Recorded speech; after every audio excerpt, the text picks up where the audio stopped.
మీరు గతంలో ఎలక్షన్లో చెప్పినటువంటి వాగ్దానాల ప్రకారం ప్రతి రైతుకు ఎకరాకు 15,000 రూపాయలు వేస్తామని చెప్పడం జరిగింది. చాలా మంది రైతులు కూడా మిమ్మల్ని నమ్మి ఓట్లేశారు. ఈరోజు ముఖ్యమంత్రి అయిన తర్వాత మాట మారుస్తున్నారు.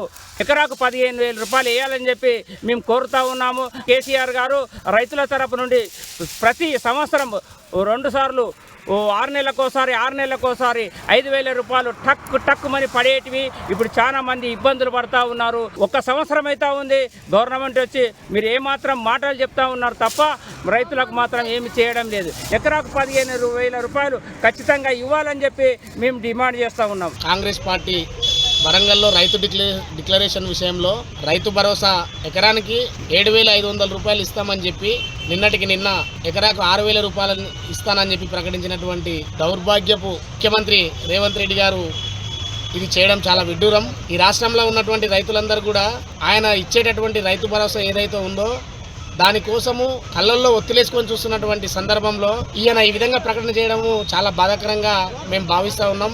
అనేక సభలు నిర్వహించినటువంటి సభల్లో కూడా 7,500 రేపు లేదా ఎల్లుండే తీసుకో అని చెప్పినటువంటి మొగోడు ఈరోజు 6,000 ఇస్తానంటున్నాడు.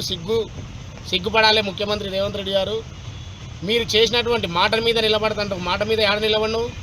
దీని మీద నువ్వు స్పష్టంగా రైతులకు వెంటనే క్షమాపణ చెప్పి ఎకరాకు 7,500 రూపాయలు ఇవ్వాల్సినటువంటి అవసరం ఉంది.